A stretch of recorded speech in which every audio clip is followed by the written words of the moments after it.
各位观众朋友大家好，咱们民间故事接着讲。如果你喜欢听我讲的故事，可以长按点赞支持一下王大哥。老板如此客气，我们也就不推死了。当下那老板就在后室安排了酒菜招待他们。老板偷偷在酒菜里放了蒙汗药，不一会儿两个人就倒在了桌上。这时突然从门外扑进一会儿，一抖手中的铁链，苍狼一下子套在了那两个强大的脖子上，将他们锁上了。两人全吓醒了刀疤脸强盗，还故作镇静地问：各位公差大哥，我二人身份合适了，为何用铁链子锁我们？其中一个公插上来，就狠狠地给了他一耳光。喝到少废话，等到了衙门大堂自由分享。当时保证隶属于上虞管辖，那两个强盗被押到了上虞的闸门，但走进大堂抬头一看，两人顿时吓得魂飞魄散。那被他们沉下湖底的他一位本家的堂叔，竟把他拐卖到临安的一家剧院。美娟守身如玉，宁死也不接客。就在这时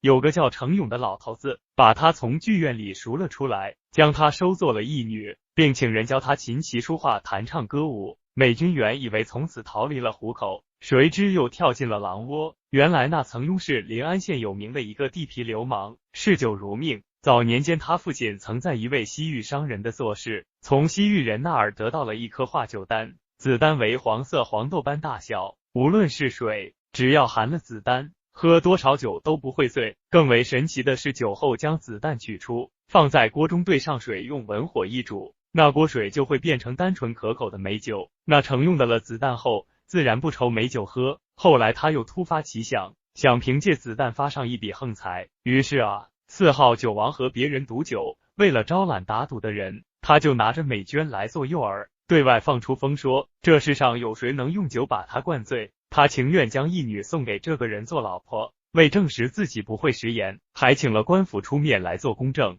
美君原本就天生丽质，英雄微战笑夜生窝，在稍加装扮格外的妩媚动人。凡是见过她的男人，没有几个不动心机的。成龙这一招还真灵，上门来找他喝酒的人几乎是踩断了门槛。不久，从外地来了一个名叫蔡京的进京赶考的书生。那天书生在城宅院门外躲雨时，与美娟不期而遇，两人一见倾心，一个非你不嫁，一个非他不娶。美娟为了能和蔡京做长久的夫妻，半夜里用吊包系在成功的枕头下掏出了化酒丹，在客栈里找到了蔡京，向他讲出了化酒丹的秘密，要他去成龙赌酒。第二天，蔡京就按美娟的吩咐去找成龙赌酒，并一下子把程庸赌摊在了桌子下面，而他喝下了2万的烈性白酒，竟然一点事儿也没有。因为有官府作证，程庸不好反悔，只得将美君许配给了蔡京。美君深知程勇的为人，他绝不会因此而善罢甘休。就在洞房花烛夜时，他和蔡姨逃了出来，改名唤醒，来到了绍兴隐居了下来。从此蔡京改名叫邻居，美娟改名叫鲍熙。鲍熙拿出自己历年的私房积蓄，交给邻居学做生意。几年下来，邻居的生意是越做越大，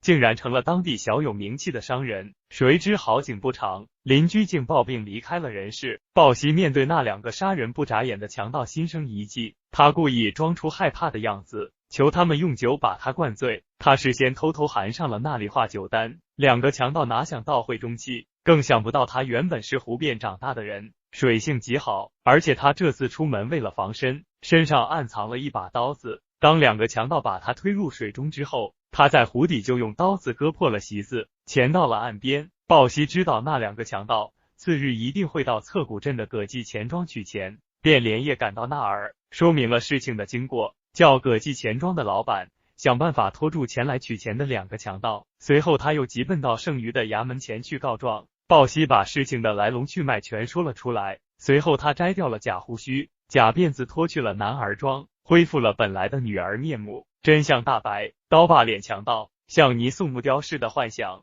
才冲着他跺脚大脚的。事到如今，我也不瞒你了，我就是保全，成功是我的衣服，什么你就是保全，怪不得我看你觉得灭鼠，你这个认贼作父的小人，我们对你不薄，你为何要陷害我们？抱歉，怎么也想不到自己挑来的女婿会是仇人派来的杀手。原来当年成龙赌酒输在了蔡京手里后，他立即拆除，这一定是美军用的计。因为化酒丹的秘密，除了他们2个之外，没有第3个人知道。成功气急败坏，决定寻找机会取了这两人的性命。但没等他下手，两人就已经逃走了。程勇原本就是一个歹毒记仇的小人，失去了华九丹就断了他的财路，他怎么肯善罢甘休？他多方打听到绍兴城兴隆皮货行的老板和老板娘，就是当年坏了他好事的蔡京和美娟。为了报仇啊，他设想了一个长达3年的阴险毒辣之计。首先，他要物色一个他绝对最放心的帮手。当初宝全在绍兴城起草时，被陈勇撞见，朋友看这家伙虽然是蓬头厚面，但身子骨还蛮结实，于是就收留了他，供他吃供他喝，还让他练习武艺。宝全生性鲁莽，好讲江湖义气，对陈勇是忠贞不二，于是成功让宝全开始接近邻居，主动到皮货商行做了小伙子，并取得了他们夫妇的信任，如愿的做了准上门女婿。在未来丈人邻居为他筹办婚事之际，宝全用砒霜毒死了他。偷听到宝熙要上上虞收到欠款的消息，老谋深算的成功，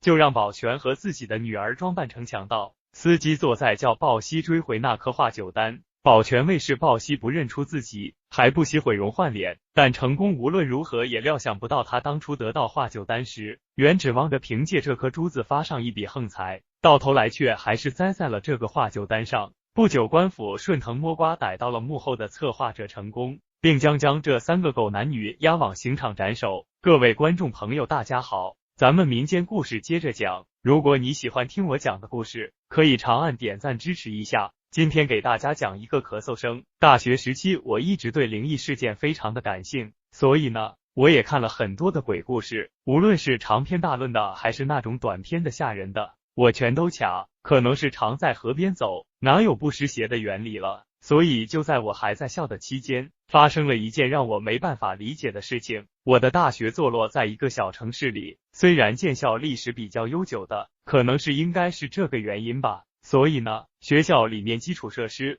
不是非常的完善，甚至连一个简单的澡堂子都没有。你说夏天的时候呢，还好解决，男生在寝室里边就可以解决掉了。但是到了冬天，那没有热水器的寝室可没有办法满足里隔3差5我要洗澡的需求了。好在我们学校周围呢还有几所澡堂，到了冬天生意其实还是蛮火的，无论是早是晚，那人数都是非常多的。而我所经历的就在我大3期间，有一次去学校洗澡的时候发生。我记得那天好像是星期五，那天下午上完了课，已经是接近6点，回到寝室，我觉得浑身痒痒的不太舒服，我就收拾了一下内衣、洗漱用品，然后准备去洗澡去。我记得当时室友还劝我呢，说天都黑了，反正明天是星期六，咱们组团一起去呗。得了吧，我怕明天早上起不来，好像明天说是要降温呢。我还是真天然黑，我去洗脸的了。我当时好像是这么回答，然后我借着路灯的亮光，我就到了离我们寝室最近的一家走道。像往常一样，我在入口处买了票，我进了澡堂里边。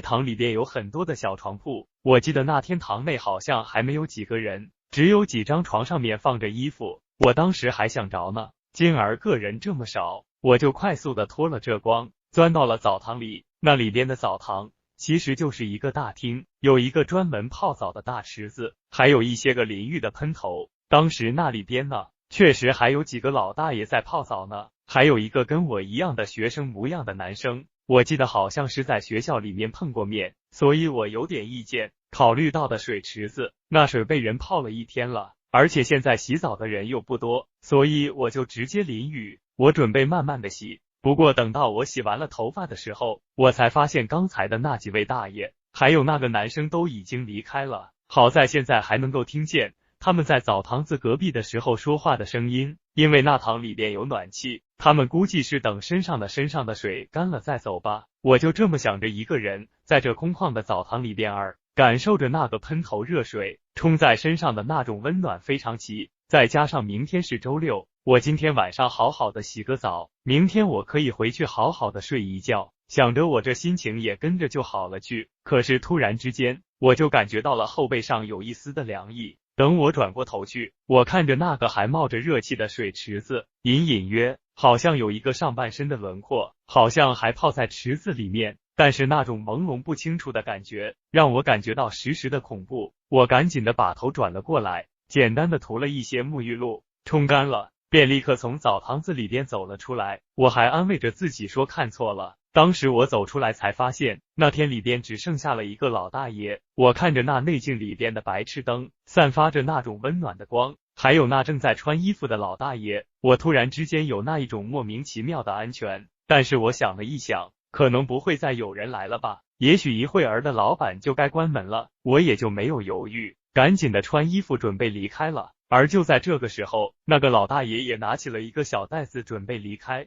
刚好那时候我正在低头穿鞋呢，我能听见那老大爷走的时候关门的声音。而就在我已经穿好第二只鞋，也准备起身的时候，我突然之间听见了澡堂子里传来的一声咳嗽声，那个声音非常的清晰，就好像是一个老年人的咳嗽声音似的。当时我就感觉到头皮一麻，心脏好像都叫漏了一拍似的。也就在那一瞬之间，整个房间好像安静了下来，饮水滴滴上的声音都听不见。当时我都傻了，我整个人僵住了。也许是看到了那位老大爷出门，老板这时候推门进来了，他走进来看了看门厅，看着我之后就说：“小伙子，里边没人了，你快点吧，我要关门了。”说着还向澡堂子里面检查去看。也就是这个时候，我听到老板的话，我才反应过来，我赶紧的站起身来，换下来的衣服、沐浴露什么的，一股脑都塞到了包里边，头也不回的就走。故事听到这儿，也许有人会问，当时那里边说不定真的有人呢，但是就算我眼睛看错了，但是我的耳朵也不会听错的，除了后来的那声咳嗽声，就没有听见任何其他的声音。有人在那池子里边肯定会有水声吧，但是我记得当时我只能听见烟花板上水滴掉落的声音。从那次之后，我再也没去过那家澡堂。这期间我也向人了解过，好像是前几年有一个患有肺病的老大爷在那家澡堂洗澡的时候，可能是由于太闷了，一口气没喘上来，他就死在了澡堂。当时的老板还不是现在的这个老板呢，可能是由于太闷了，因为这件事情让老板赔钱不干。现在的老板也是过了2年之后才重新开的澡堂。现在想一想啊，可能我那天晚上所经历的故事到这里就结束了。我们继续下一个故事。各位观众朋友大家好，咱们民间故事接着讲。如果你喜欢听我讲的故事，可以长按点赞支持一下。皇上听天师所奏，急于将之把番僧行至金殿，是天师法力叫他现出原形，看他是何妖物。天师连忙口头口孙，万岁且行，拿住妖怪叫他真行，现出方便叫我主龙驾受惊，势必臣自有佛法求雨，你就生灵了。天师作毕，福贵金阶。皇上龙心大悦，叫声说道：爱情果能求下甘霖，普救黎民，镇定不复兴，一心所奏。于是天使便随众不下见接，除了和乐文斯哈门教父，搭过到了内东哈门。忽然路旁有人大声叫道：冤枉冤枉啊！一边叫嚷一边跑到了郊前拦住去路，跪倒不住的叩头。天师在校内沉吟不语，法官一见连忙说道：你这人毫无分校。天师看法，校内开言说：你这人本觉看来并非庸愚，难道你不知道叫天师专管奇怪并不带领名词，有什么虚情快到那有 CM 去告吧。此时众军民见有人在天师面前告状，一起拥挤观看，但见天师校内说话，那人复有连连叩头口尊。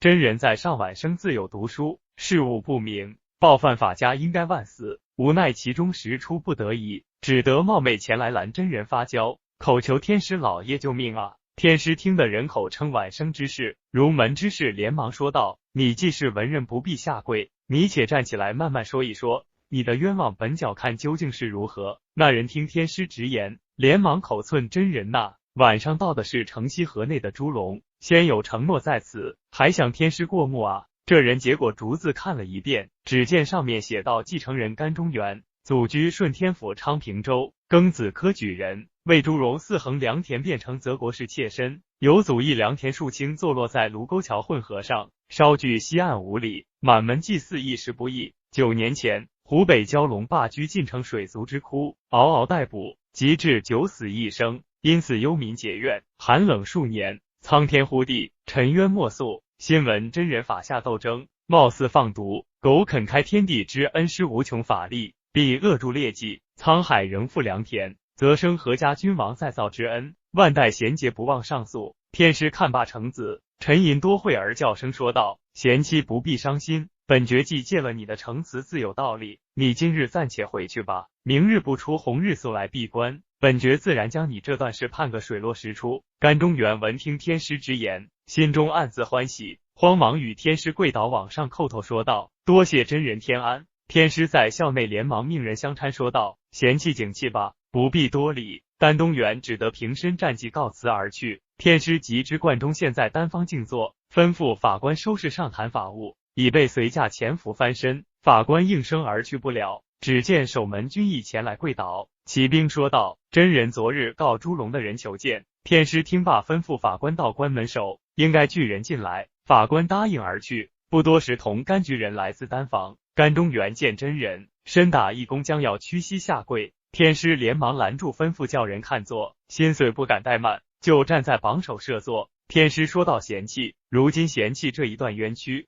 本爵与你判明，此事实由贤弃言语轻薄所致，又当运线不通，所以他借此为由，将你田地强占了去。这个仇怨本就值得与你们讲。何天使一边说着，一边吩咐下人看茶。这时忽然门外有一人答应一声，其音洪亮，月色沉雷，把甘中原吓了一跳。他连忙闪目一看，但见一人手捧茶杯往丹房而来，长大身躯约有7尺，造皱眉，倭寇眼，驴脸长腮，两耳后轮撅着尖嘴，大牙显露唇外，胡须雅丝当针，满身穿着全是皂色足蹬急靴，打着裹脚，气昂走到天使一旁站着，一语不发，浑身是力。跟中原看罢，心中那么爱想，南方人都是生的清秀，为何死人却如此凶悍？正在猜疑之际，只听天师说道：干贤记警察时刻必须先进头碗茶，方显本爵恭敬圣门第四啊。这甘中原心中正在不解其意，即听天师说道：甘贤记警察即将茶饮毕，大寒气冲冲的接了碗茶，手托茶盘扬扬而去。看着大寒远去，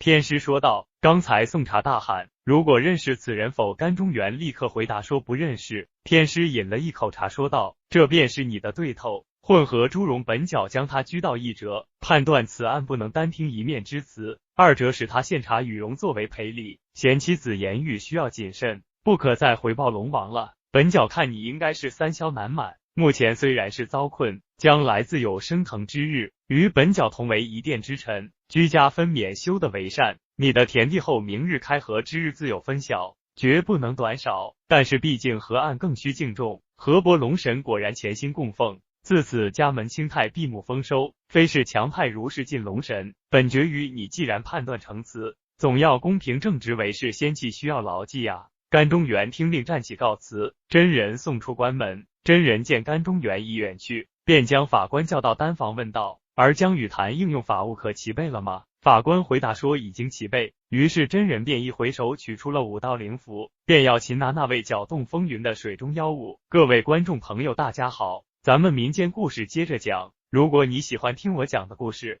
可以长按点赞支持一下。知县青岛升堂，蜗牛香碧宝带着宝丁捆了个精壮的后生上堂，后面苦苦提提的是首富胡大富，一个衣着单薄的爬了脸黑大汉紧随其后，双手揣在袖中抖抖瑟瑟。在后面是一群家丁抬着一具女尸，见了知县、一应人等跪了一大片。被困的后生跟胡大富比赛似的喊冤，把芝麻炒麻辣头一排金汤姆大喝的统统给我住口，躺下安静下来。知县再问哪个是原告，哪个是被告，哪个是证人啊？低保向前代答，他指着胡大夫说：老爷他是原告，又指着被绑的后生说他是被告，再指那个爬了脸说他是证人。低保称职，年关将近，大雪纷飞，乡下很少有人出门。今日凌晨啊，乌牛乡东头牛谷村口有人高呼杀人了，喊声惊醒了大户户大富。他带着仆人到了村口，见前村的赌棍黑四国，就是那个巴拉脸，正在枯井边怪叫。这井早些年就已经干了，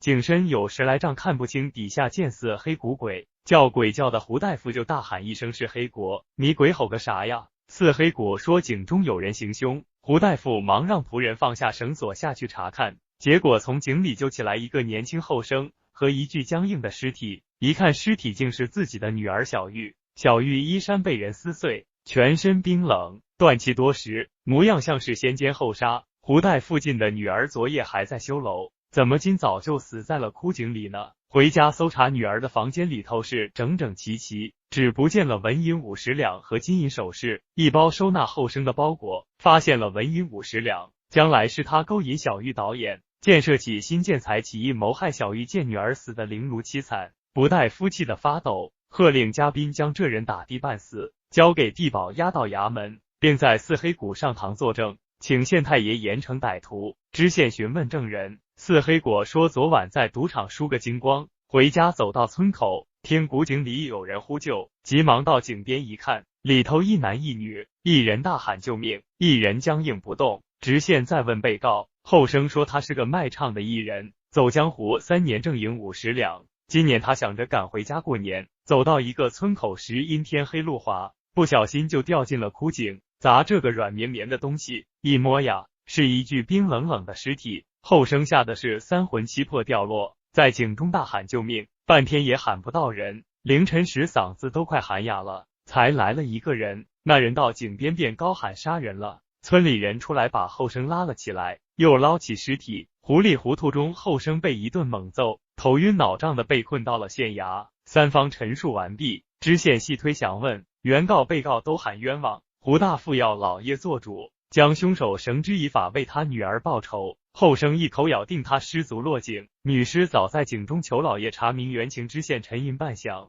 令仵作认真验尸，自己则带人到现场去勘察古井，再到小玉的绣楼检查。知县衙医正在修罗忙碌，只听咕咕的一阵鸟叫，飞进一只白血丝的玉鸽，见有陌生人又惊飞了出去。只见鸽子漂亮，随口向胡大夫一问，胡大夫却说他家没养鸽子。只见沉吟半晌，就问你的亲戚朋友家有没有年轻小伙常来家里走动啊？胡大夫说胡家高墙大院，门风甚严，3尺孩童不能踏进一步，为妻子与3公子小时常来往，长大后也来的少了，只是逢年过节的来走动一下。知县回衙传于3公子上堂，这呀是个英俊潇洒的小秀子，他一拍经常不故意的和吻他。身为秀才，因何不守规矩，勾引表姐胡小玉，见色起心，谋财害命，吓得余生公子大喊冤枉，说他跟表妹都是大户人家，两家门风严峻，男女大方见一面都难，怎能勾引，更何谈谋财害命。知县继续追问于3公子案发时人在哪里，得到的回答却是那日于3公子因课业不佳被父亲锁在书斋，还派了个贴身的老婆相随，根本就无暇分身。知县只得提出那个后生定了个勾引良家妇女杀人害命的大罪，判了监斩后断过这个案子。已是早春2月，百花盛开，知县文人雅兴带了一些银子，携了个童儿下乡踏青，二人随意走到蜗牛乡，天黑时就到了牛谷村。老远望见胡大富家知县，就想起他心上爱女，就想进门去慰问县太爷。亲民慰问，胡大夫热泪盈眶，热情招待。知县在胡家小住，夜间睡不着就出来走动，走至已故的胡小姐的绣楼时，又见到了那只白鸽。第二天知县离开胡家后，一路上春不知不觉走到了于3公子家，父母官来访，余家蓬荜生辉。知县住进书斋，跟3公子看经论文，十分的惬意。两人争论着四书，一只玉鸽飞进来，落在了3公子的肩上。知县便打听鸽子的来历，公子说此鸽是东营产物，一个远方亲戚跨海经商带回作为重礼送给他的。这鸽子飞的是又高又快，东营武士常用它来通报军情。知县就笑问公子，若玉如一家人，何用它飞入深闺传信呢？公子脸色微变，却又很快的调整过来，说这事儿学生都未做过。知县也不多言，见鸽子可爱，要公子卖给他，3公子不好拒绝，就送给了知县。知县带鸽子走出余家，立即将其放飞，命人在后跟着，发现他又飞到了胡家。回到县衙，知县心中早有了打算，